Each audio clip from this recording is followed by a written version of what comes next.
The National Rifle Association has long been painted by those on the left as the enemy of good people, the people that want, gun violence in the streets, which of course is not fair and not accurate. But the NRA has been attacked by the Attorney General of the state of New York, Letitia James, filing suit against them, and the NRA now saying they're bankrupt, and they're also headed for Texas. Willis Lee, second vice president of the NRA, joining me here on the program. Willis, good to have you back. Happy New Year. We haven't seen you in a bit. But thank you for taking the time to be here today. Steve, glad to be here. Happy New Year to you.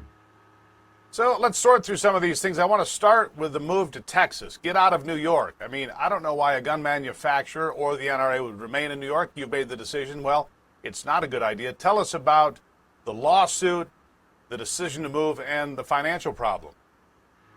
Steve, we are happy with the people in New York, mostly out of the city. They are great Americans, but the toxic political situation in New York has just got out of hand. And this overreaching move by the New York Attorney General has just driven us to the point where we realize we'll never get a fair shake in New York. So we are using Chapter 11 to reorganize. It's a typical business move, and we're seeking to reincorporate in the great state of Texas with 400,000 NRA members and a freedom-loving government.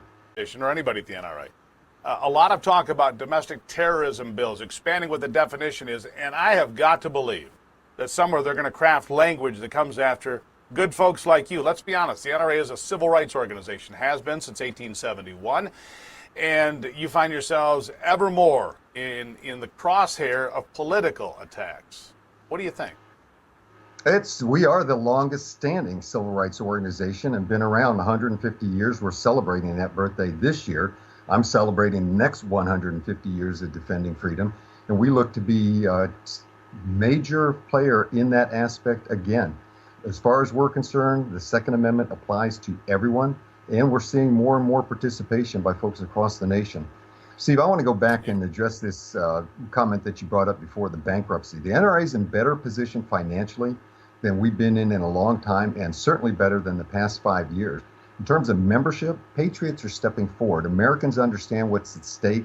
Just to give you an example, for the first time in our history, our members didn't get complacent. We actually maintained membership level through a Republican administration. And since January 1st of this year, well over 100,000 new members signing up digitally. That's without our requests, just coming to us to sign up to be members of the NRA. And we love our NRA members, great Americans. 22 million new guns sold in 2020. Half of which went to new gun buyers.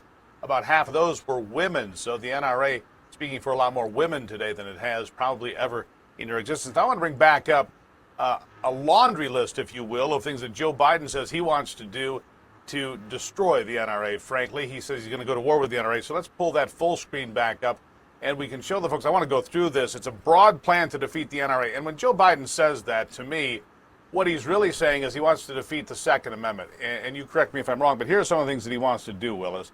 Repeal protection of the Lawful Commerce in Arms Act. That would be akin to allowing Chevrolet to be sued for drunk drivers. Ban the manufacture and sale of assault weapons and high-capacity magazines, which is ambiguous at best. Regulate the possession of existing assault weapons. Read that to mean a national registry. Restrict the number of firearms a person can purchase at one time and require background checks for all gun sales and possibly even transfers within families. And I've got to be honest, like I said, I think there's going to be other legislation where they sneak things into these domestic terrorism laws to try to target organizations like yourselves. It's a concerning list. It is concerning, and that's why we need all Second Amendment and freedom-loving Americans to come and join us, participate in this process. The bottom line is what Biden's trying to do is nothing new. If you or I had $1 for every time somebody predicted the demise of the NRA, we'd be not having to do this right now.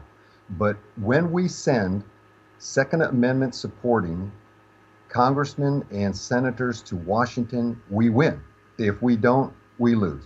So here's what I'd like all your members to do. Join NRA, join your Second Amendment groups. Go to nraforward.org to get all the details on this bold new restructuring plan that Wayne LaPierre put up on the website. You can read that. We are fully supporting Wayne LaPierre's effort in this. He's been at the tip of the spear, and he continues to lead this fight for freedom. And obviously you have a lot of friendly faces and supporters in the state of Texas. You won't be treated the way you were in the state of New York by any stretch of the imagination. When do you expect this to be finalized? When do you expect to move to Texas, and where exactly are you going to be? Well, let's clarify this. We are seeking to change our state of incorporation. We've been in New York for 150 years, but our headquarters is actually in Northern Virginia. This is changing paperwork. We'll actually become a nonprofit in Texas. We have formed a special committee to determine whether or not we need to move our headquarters out of Northern Virginia to somewhere.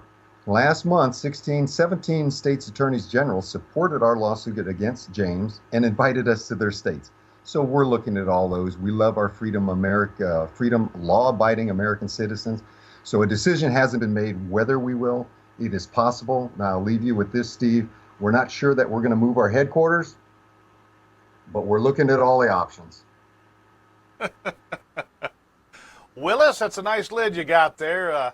Hope it's not a lot of hat and no cattle. I hope it's not that. I hope it's the real deal. And because let's be honest, Virginia's not a very gun-friendly state overall either, but it's a great-looking hat. I'll give you the last word. We're looking forward to all of this process. For all of your viewers, go to nraforward.org, follow this process, learn the details, support us, work with your Second Amendment organizations. Let's move forward this next couple of years with the Biden administration to win this fight for freedom. Thanks, Steve. Yeah. If Letitia James and Joe Biden thought they're going to get you to just to run and hide, they were sorely mistaken. Willis Lee, second vice president of the National Rifle Association, thank you so much for being here. He is always such a terrific guest tutor. It's a pleasure to talk to him, and I like the hat. Do you think it's a good look for me? Do you think I should look into the cowboy hat here on the program? What do you think?